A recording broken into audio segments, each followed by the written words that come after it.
Okay, so I will be talking about how to harvest data, how to process it, primarily how to process it linguistically, so with language technologies, because I already mentioned the first part, there is a series of problems with non-standard data. And then in the end we'll talk a little bit about how to enrich data, something that I think that every social scientist should do. He should encode, tag, label his phenomena and then learn the phenomena to be able to identify the same phenomena in all the texts there are or that he can harvest.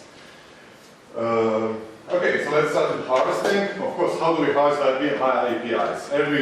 Almost every social network nowadays, social media site has an API. I mostly use the Twitter API, so this is what the type of data I use mostly. I recently started using the Facebook API.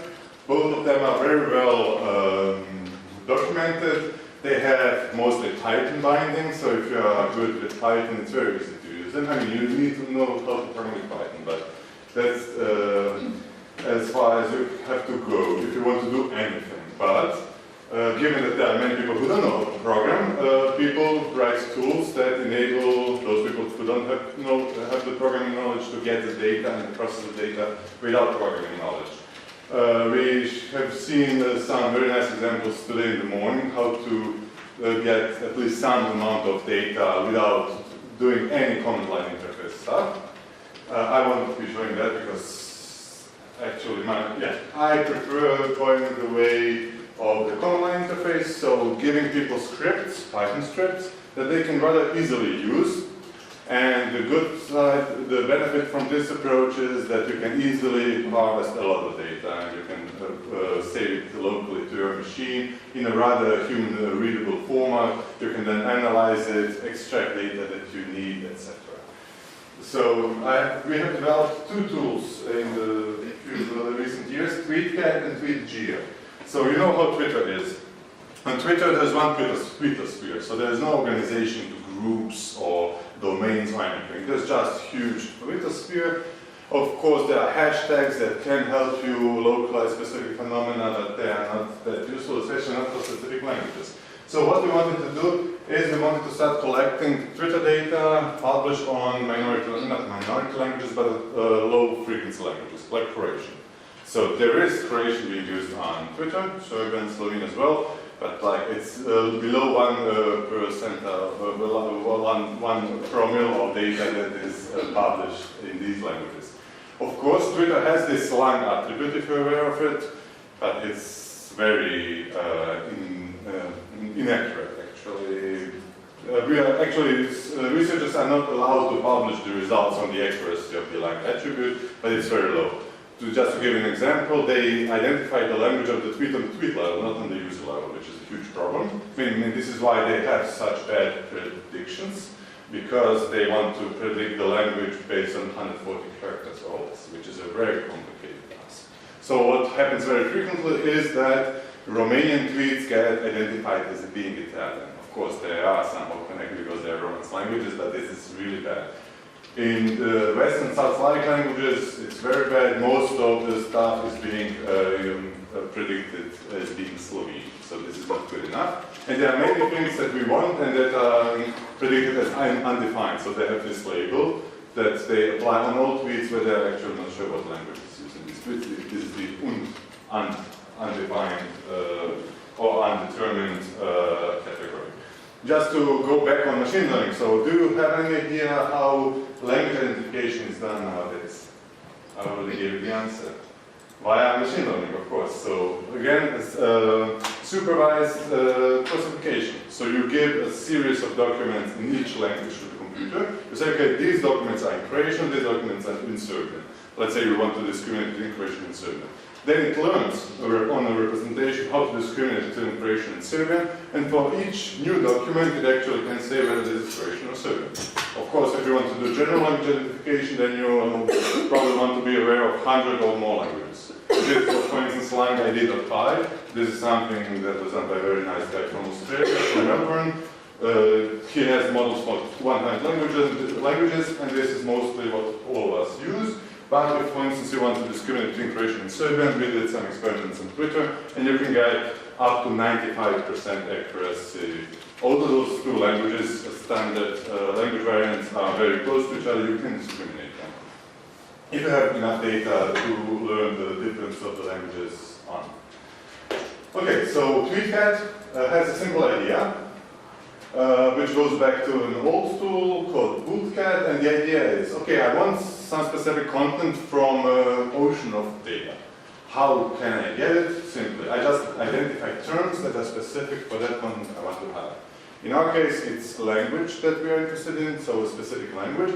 So what we defined as the input for the tool is the languages we are interested in, and some very frequent words that are frequent in this language, of course, and do not occur at all, or not, at least not as frequent in other languages. So those are like the seed terms that you are interested in, and then you use the TweetCat tool.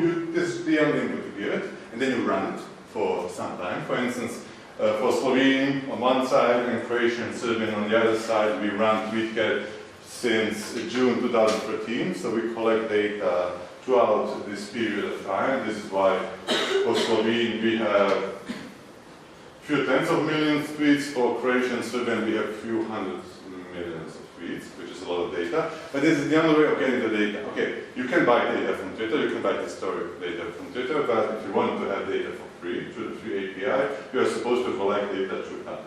And this is what we do, and this is what I would suggest you to do as well.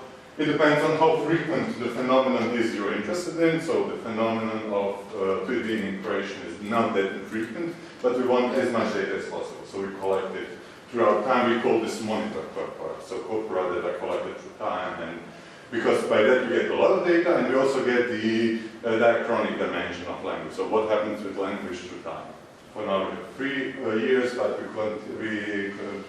we'll continue collecting this data, and when you have 10 years of data, then you can already do some time series and look at what happens in the language time. So you get, once you define these criteria, you just run TweetCat for as long as possible. And what TweetCat does, it uses the search API. So there are two basic APIs on Twitter. One is search API, on which it gives you all the tweets that match a specific term. And this is what we use. We continuously search for those seed terms. Once we identify a user who used this seed term, then we get all the tweets from his timeline, which is up to 3,200 tweets. This is as much as you can get from one user's timeline. And then we do language identification on all those tweets. And if it shows for this guy to use mostly this language, before that we remove mentions, hashtags, URLs. This is not the language content. Then we consider this user furthermore. Next we look at his followers and his friends, do the same analysis on them, and this is the way how we build the database of users who tweet in a specific language.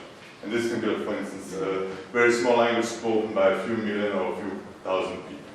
And this is the only way, as far as I know, to identify users who use a specific language. And then you collect their data throughout time, and all the time you look for new users, either they're new followers or friends, or new users that use some of your seed terms that you search for. So very simple concept, but very efficient. This is how we build this huge Croatian, Serbian, whatever data set that we now are starting using to do some proper linguistic research.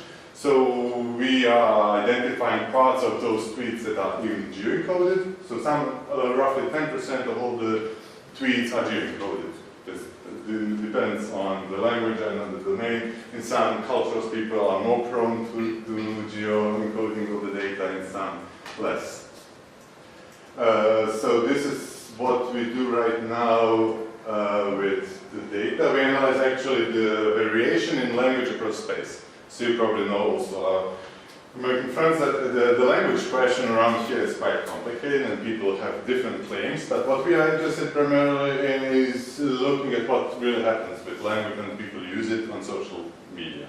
We could of course use Facebook, but Facebook is not that frequently geoencoded. Actually, it's mostly not. You have some locations that people are from some place, but you don't actually know whether this is true and what actual part of this location they are from. And if you have geoencoded data, so latitude and longitude, then we can encode we can look at specific linguistically relevant variables in space and see how they change. So what we do, I can show this right away. I can show, oh man, this is great. So this data is actually what I show right now here. This data was actually collected with the other tool. I will be talking about later, but it actually doesn't matter that much. So we collect data that is spoken in these languages. As you can see, each dot is a tweet. So it roughly follows the borders of the countries in which this language is the official language or is similar, and then we look at specific variables. In this case, we look at the YAT prefix. So whether somebody used the Akavian or the E-Akavian variants of words, and this is actually the biggest difference, the most obvious difference between the Croatian and the Serbian standard.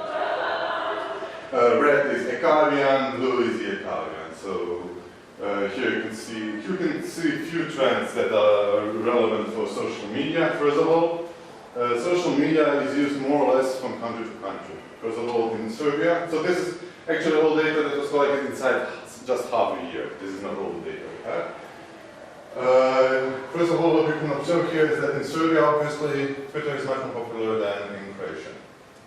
That you can see. So this is Serbia, if somebody doesn't know, and this is Croatia, this is Bosnia, this is Slovenia, Montenegro, and Macedonia, Albania.